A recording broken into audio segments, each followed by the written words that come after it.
Pandangan mengenai tokoh Zulkifli dalam konteks kenabian Islam telah menjadi bagian integral dari keyakinan umat Muslim. Selama ini, Zulkifli dianggap sebagai salah satu dari jajaran 25 nabi dan rasul yang diutus oleh Allah untuk memberikan petunjuk kepada umat manusia. Namun, di balik keyakinan umum ini, terdapat pandangan alternatif yang kurang banyak diperbincangkan dan seolah disembunyikan, yaitu bahwa Zulkifli bukanlah seorang nabi. Pendapat ini menyiratkan bahwa Zulkifli mungkin hanyalah seorang individu soleh yang telah melakukan amal baik dan mendapatkan tempat istimewa di hadapan Allah, mirip dengan tokoh-tokoh soleh lainnya seperti Ali Imran atau Zulkarnain dalam Al-Quran. Dalam video ini, kita akan membuka pintu diskusi dan membedah apa saja argumen yang mendukung serta menolaknya, agar tidak saling berdebat lempar bangku. Pandangan ini menimbulkan pertanyaan yang menarik, apakah benar Zulkifli adalah salah satu dari 25 nabi? Apakah ada bukti kuat yang mendukung pandangan ini? Ataukah mungkin ada argumen yang mempertanyakan status kenabian Zulkifli? Tujuan dari analisis ini adalah untuk memberikan pandangan yang lebih komprehensif dan terbuka mengenai peran Zulkifli dalam tradisi Islam, bukan untuk mengurangi rasa hormat kita kepada beliau.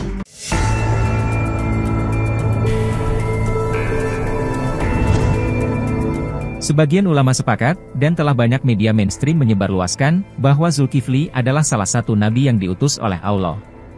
Beberapa ulama terkemuka, seperti Imam Al-Qurtubi dalam tafsirnya, telah memberikan argumentasi kuat mengapa mereka mendukung status Nabi Zulkifli. Mereka berpendapat, bahwa terdapat bukti-bukti historis dan literer, yang menunjukkan bahwa Zulkifli memiliki sifat-sifat yang sesuai dengan seorang nabi. Abu Hayyan Al-Andalusi juga mengatakan, bahwa mayoritas ulama mengatakan, Zulkifli adalah seorang nabi. Di antara argumen-argumen ini, adalah kesucian dan ketakwaan beliau kepada Allah, serta kisah-kisah keajaiban yang diyakini terjadi dalam hidupnya. Meski pada mayoritas pandangan mengenai status Nabi Zulkifli, terdapat juga pandangan alternatif di kalangan sebagian ulama. Mereka berpendapat, bahwa meskipun ada beberapa riwayat yang menyebutkan Zulkifli sebagai nabi, namun nama itu juga dapat merujuk kepada pribadi lain dengan nama yang sama. Keraguan ini muncul, karena minimnya rujukan yang eksplisit dan kuat dalam sumber-sumber utama Islam, yang membuktikan bahwa Zulkifli benar-benar adalah seorang nabi. Perdebatan seputar status Nabi Zulkifli, memiliki akar dalam interpretasi dan validitas sumber-sumber sejarah dan keagamaan. Bagaimanapun, perdebatan ini tidak harus diartikan sebagai kebingungan, tetapi lebih sebagai refleksi dari keragaman pendekatan dan sudut pandang dalam memahami warisan agama. Beberapa ulama memilih untuk menerima status Nabi Zulkifli berdasarkan tafsir harfiah Al-Quran dan riwayat yang ada, sementara yang lain menganggapnya perlu dipertanyakan. Dalam upaya untuk memahami apakah Zulkifli termasuk dalam jajaran nabi dalam Islam atau bukan, sangat penting untuk merujuk pada Al-Quran sebagai sumber utama ajaran Islam. Meskipun ada banyak nabi yang disebutkan dalam Al-Quran, penting untuk mencari keberadaan Zulkifli dalam teks suci ini. Secara tegas, tidak ada ayat dalam Al-Quran yang secara eksplisit menyebutkan Zulkifli sebagai nabi. Sebagai pembanding, nabi-nabi lain seperti Nuh, Ibrahim, dan Musa, memiliki sejumlah ayat yang secara khusus menyebutkan mereka dalam kapasitas kenabian. Sebagai contoh, dalam surat Maryam ayat 41 disebutkan, dan sebutkanlah kepada kaummu di dalam Al-Quran ini tentang kisah Ibrahim. Sesungguhnya dia adalah insan yang sangat besar kejujurannya, dan termasuk Nabi Allah yang paling tinggi kedudukannya. Kemudian Nabi Idris, juga secara teks disebut dalam surat Maryam ayat 56, dan ceritakanlah di dalam Al-Quran ini kisah Idris. Dia seorang yang amat besar kejujurannya dalam tutur kata dan tindakannya, lagi seorang nabi yang mendapatkan wahyu. Penting untuk kita sadari, bahwa Zulkifli hanya disebut dalam konteks tertentu dalam Al-Quran. Nama Zulkifli hanya muncul dalam dua surat, yaitu surah Al-Anbiya ayat 85, dan surah Syod ayat 48.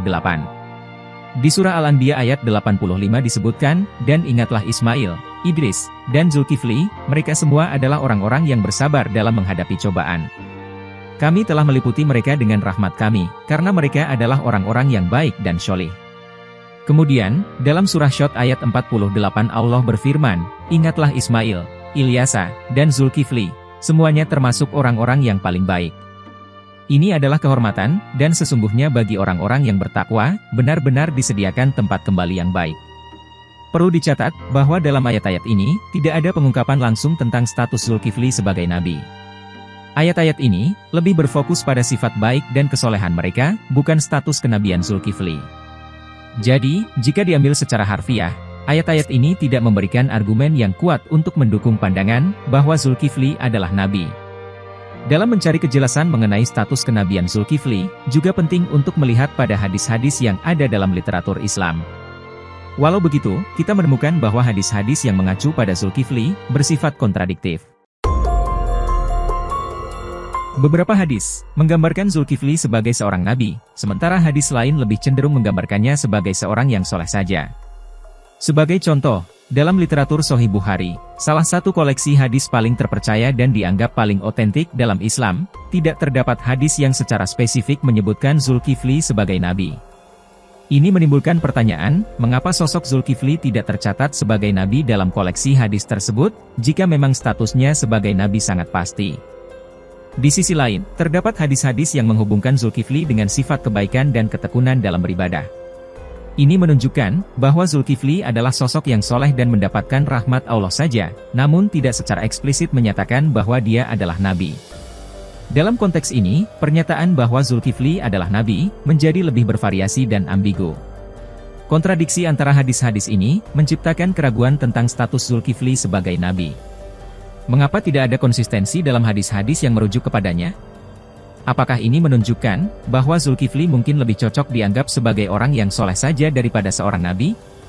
Dalam keraguan ini, para ulama dan sarjana Islam terus merenungkan dengan lebih mendalam untuk mengatasi ketidakjelasan mengenai status kenabian Zulkifli. Dalam beberapa karya tulisannya, Ibnu Qayyim tidak secara eksplisit menyebutkan Zulkifli sebagai salah satu nabi. Pandangan ini muncul karena ia merasa identifikasi pasti beberapa nabi dalam tradisi Islam tidak selalu jelas. Dengan analisis mendalam terhadap teks-teks agama, Ibnu Qayyim merumuskan bahwa Zulkifli mungkin bukan seorang nabi. Kemudian dalam karyanya Al-Fasl fi al-Milal wa al-Ahwa wa al-Nihal, Ibnu Hazm menyebutkan perbedaan pendapat tentang status kenabian Zulkifli.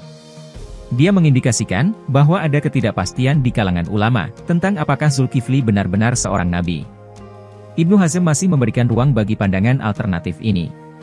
Lalu dalam tafsirnya, Al-Qurtubi juga menggambarkan adanya perdebatan di kalangan ulama, mengenai apakah Zulkifli adalah nabi atau orang soleh saja.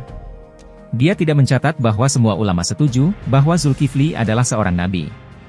Dengan memberikan informasi ini, Al-Qurtubi mengakui adanya pandangan yang berbeda tentang Zulkifli. Selanjutnya dalam tafsirnya, Ibnu Katsir juga mencatat perbedaan pendapat mengenai status Zulkifli. Meskipun dia cenderung menganggap Zulkifli sebagai nabi, dia tetap mengakui bahwa terdapat perbedaan pandangan di kalangan ulama tentang masalah ini.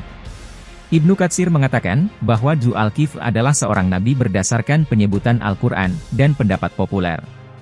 Namun ada ulama lain yang berpendapat bahwa Dzul-Kifl bukanlah seorang nabi, melainkan seorang yang alim, bijaksana, dan adil. Ibnu Jarir sendiri tidak memberikan pendapat tegas mengenai hal ini, dan hanya Allah yang lebih tahu dengan pasti. Ketika Ibnu Jarir menyatakan bahwa Zulkifli bukan nabi, melainkan hanya hakim yang adil, pendapat ini dibantah oleh Ibnu Katsir, karena Ibnu Katsir meyakini bahwa Zulkifli adalah nabi. Kalau ditanya siapa yang lebih pintar di antara mereka berdua, dan pendapat mana yang benar, hanya Allah yang tahu. Kemudian Ibnu Jurayj meriwayatkan dari Mujahid, bahwa Zulkifli adalah seorang yang soleh, bukan seorang nabi. Dia diberi tugas untuk mengurus urusan rakyatnya, dan memutuskan kasus-kasus mereka dengan adil. Dia melaksanakan tugasnya dengan baik, dan karena itulah dia diberi julukan Dzul-Kifl. Di sini, Ibnu Katsir mengakui adanya kompleksitas interpretasi teks-teks agama yang melibatkan Zulkifli, dan memilih untuk mencari jalan tengah. Lalu seorang ulama kontroversial dengan pandangan uniknya, Ibnu Taimiyah, tidak secara eksplisit menyatakan bahwa Zulkifli bukan nabi. Namun, dia menekankan pentingnya mengacu pada Al-Quran dan hadis sahih, di mana tidak ada penyebutan langsung tentang Zulkifli sebagai nabi. Ibnu Taimiyah memberikan sudut pandang yang kritis terhadap status Zulkifli. Kemudian dalam tafsir Al-Maraghi, Abu Musa Al-Asy'ari dan Mujahid berpendapat bahwa Zulkifli bukanlah seorang nabi, melainkan hanya seorang hamba syolih yang telah diangkat sebagai khalifah oleh Nabi Ilyasa, dengan syarat mampu berpuasa di siang hari, mampu bangun di malam hari, dan tidak cepat marah. Ada juga yang mengatakan bahwa beliau adalah salah satu tokoh soleh dari Bani Israel, yang telah berjanji kepada salah seorang nabi mereka sebelum nabi meninggal, bahwa dia akan menggantikannya di komunitas Bani Israel, dengan syarat dia bersedia melakukan 3 hal, yaitu melakukan ibadah di malam hari, berpuasa di siang hari, dan tidak marah saat menjalankan tugas kehakiman. Pendapat-pendapat ulama ini memberikan gambaran tentang keragaman pandangan dalam tradisi Islam tentang Zulkifli. Beberapa ulama meragukan status kenabian Zulkifli, sementara yang lain mencatat adanya perbedaan pendapat. Salah satu tantangan lagi dalam membahas status kenabian Zulkifli adalah ketidakjelasan mengenai kisah atau latar belakangnya. Siapa Zulkifli sebenarnya, di mana beliau hidup, dan sebagainya. Zulkifli secara harfiah bermakna pemilik kifli, atau yang empunya kifli, dengan kata Zul berarti pemilik dari, seperti pada kata Zulkarnain, yang artinya pemilik dua tanduk.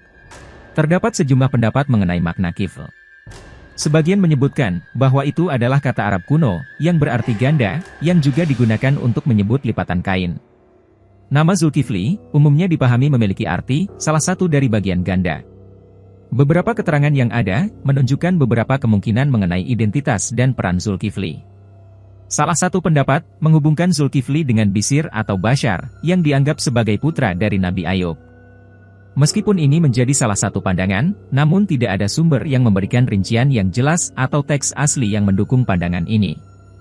Lalu sebagian ulama juga memandang Zulkifli sebagai penerus dari Nabi Ilyasa, yang merupakan nabi di kalangan Bani Israel.